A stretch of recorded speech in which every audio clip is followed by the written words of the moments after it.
Well, not gonna lie, I haven't touched this game ever since I uploaded my last Horizon Zero Dawn video, which is almost 7 months ago. Wow, it's actually been that long.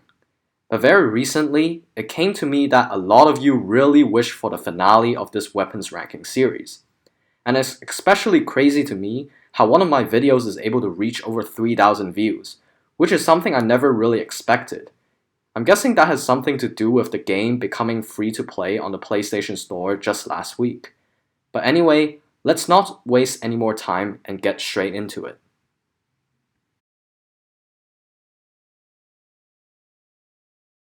As y'all can tell right off the bat, I very much prefer the Banuk variant of the Warbow from the DLC over the Hunter's Lodge variant, and here's one simple reason for it.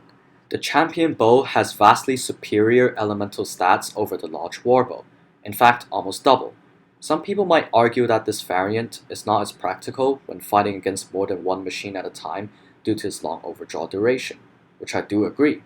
In case you didn't know, the Champion Bow requires you to fully draw your bow in order to achieve 100% of its elemental stats, which can take quite some time. With the Lodge Warbow on the other hand, you can rapidly fire your arrows without experiencing a sharp decrease in elemental stats. However, I only really use this weapon when fighting against one large machine, such as a single Thunderjaw or Stormbird, so the overdraw mechanic doesn't necessarily bother me as much, since I have all the time to overdraw my bow when I don't have to be dodging attacks from multiple machines. Additionally, I'd much rather take a longer time to freeze a machine while using less arrows to do so, than freeze a machine quicker but use up more resources. That's just me though, so don't be afraid to switch to the Lodge Warbow if it better suits your playstyle. As I mentioned in my previous video, I'd often swap between the Champion Bow and the Tripcaster as my fourth weapon depending on what machines I'm dealing with. For instance, if I'm fighting against multiple Sawtooths or Ravagers, I'd swap out this weapon for the Tripcaster. If I'm fighting against a Thunderjaw or a Stormbird, I'd use the bow instead.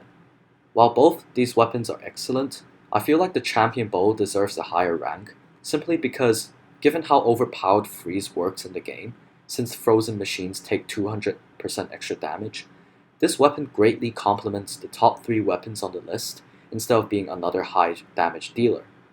Also, I believe that the Champion Bow suits the playstyle of more players than the Tripcaster does, so I definitely recommend the former for most players.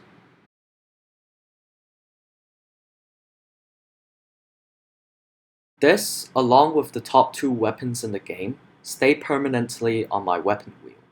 The Blast Sling comes with 3 different types of bombs: Sticky Bombs, Blast Bombs, and Proximity Bombs.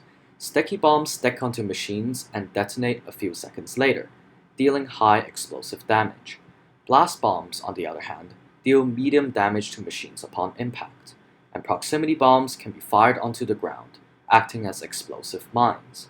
All 3 bombs are excellent, but I personally use sticky bombs more sparingly than others since it requires the most resources to craft. Simply put, this weapon is super versatile. Not only can it do big damage to one single machine, but it can also be used for crowd control when surrounded by multiple machines.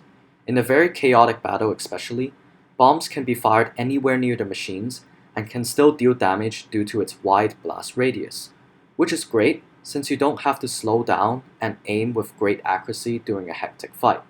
Also, its high rate of fire makes it one of the best DPS weapons in the game. Use the Blast Sling in tandem with freeze arrows of the Champion Bow, and you'll easily be dealing over 500 damage per blast bomb. However, its DPS is not higher than the top 2 weapons on the list. Not only that, but those 2 weapons have lower cost per reload as well, which is why the Blast Sling is placed no higher than 3rd place.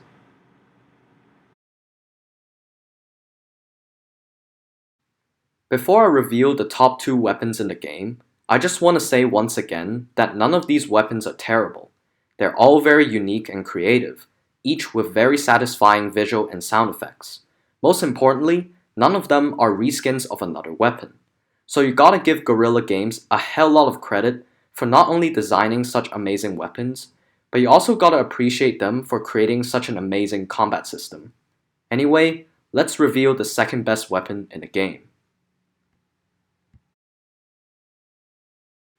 Is it the power shot bow? Or is it the striker bow? Well, this is the moment we've all been waiting for. The second best weapon in Horizon Zero Dawn is a tie. Here, let me explain. You see, both weapons are absolutely overpowered if you stack them with the best handling and damage mods from the DLC. On Ultra Hard, the maximum damage precision arrows of the power shot bow can deal is 175. So if you perform a triple shot, that'd be 525 damage, which makes this the highest damage per round weapon along with the ice cannon of the improved ice rail without the long charge up. Meanwhile, the hardpoint arrows of the striker bow can deal a maximum of 123 damage. Perform a triple shot, and that'd be 369 damage. And since the bow has a pretty high handling stat, this would make it the highest damage per second weapon in the game. Additionally, both weapons come with a useful secondary arrow type. The power shot bow has tear blast arrows, which can be used for tearing machine armor and weapon components such as Ravager cannons and Thunderjaw disc launchers, whereas the striker bow has fire arrows which come in handy against corrupted machines, sawtooths, Ravagers, and others. Finally, in my opinion, the best way to use the power shot bow is to snipe machines from afar, whereas for the striker bow, you want to use that in the middle of combat. In other words, these two weapons are the best in the game in different situations, so you can't really say one is definitively better than the other. Well, that's the end of it all. I'm really sorry for taking this long to get myself to finish making this video, but I did manage to get it done thanks to you guys. Do you agree with my list? Either way, do like, comment, and subscribe. For those who are new to my channel, do check out my ultra hard combat series Aloy the Machine Slayer, which you can find at the top right corner just about now. Anyway, thanks for watching, and I'll see you all next time.